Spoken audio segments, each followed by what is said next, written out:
going on, everyone? I just kind of wanted to show you guys the transfer gear removal on a auto DSM transmission.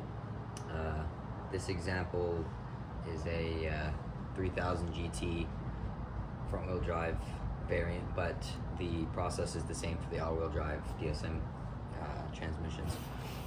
So first we're going to want to take the end clutch cover off. It's 4 10mm bolts, and then once we do that, sometimes the clutch basket likes to stay, so we'll go ahead and just put this all together.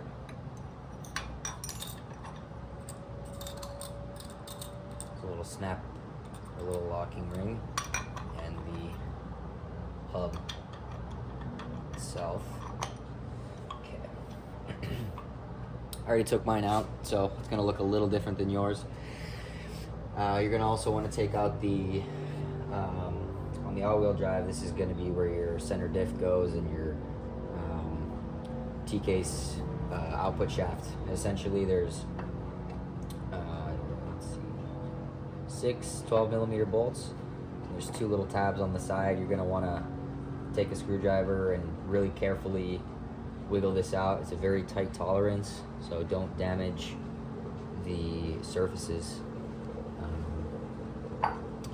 You're going to want to take the idler gear cover off. That's 6 10mm bolts. Okay, now we have our 17mm. There's 3 locations where you got to remove the flats so that you can actually get a socket on there. Oh, sorry, that's too bright. So there's 3 flat faces that are going to be wedged up against the bolt head. So you're going to have to loosen those first before you remove the nut. I already went ahead and took this all apart earlier, so it's going to be a little different for you guys. Essentially, you're going to take the 17mm nut out, the bolt.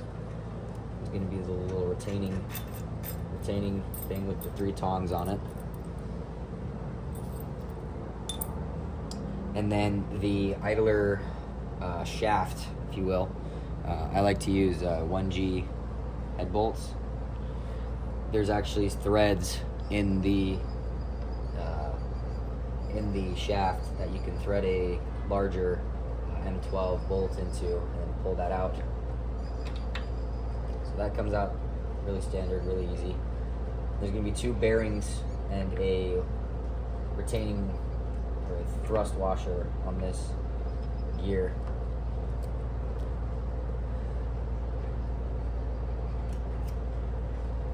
So there's a thrust washer with a little lock. That lock indexes in the case of the transmission. I'll go ahead and show you guys that in a couple of minutes. And then there's your bearings and your idler shaft.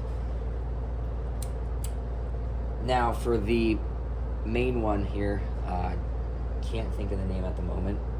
We're going to want to take our T40,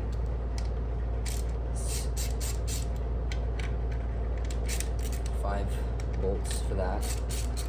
Again, I already took mine all apart and removed the bearings, but this is doable in the car, I think. Space allows. This should be doable in the vehicle. So you're going to take these 5 bolts out. Bearing retaining plate.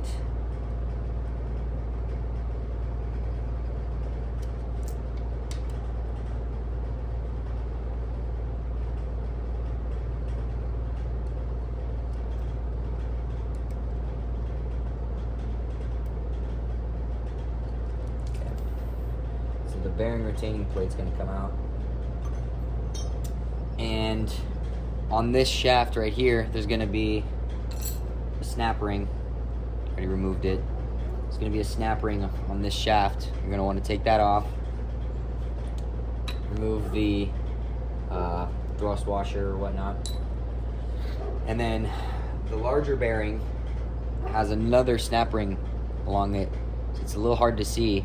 You're going to want to remove that snap ring, and then there's a little groove in the bearing.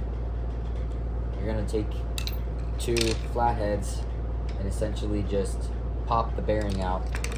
Sometimes the whole assembly will come out. Essentially, you're going to pull this whole thing out. Now, it doesn't have bearings. I took them off. There's a bearing on this side and this side. This side has the lock snap ring in it. So essentially this just indexes onto all that.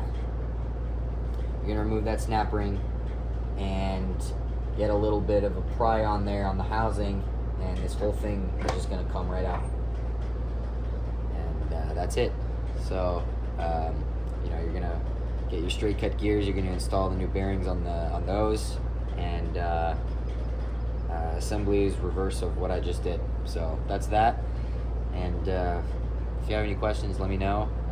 This is my first time doing this particular upgrade, so wasn't too bad. But yeah, that's about it.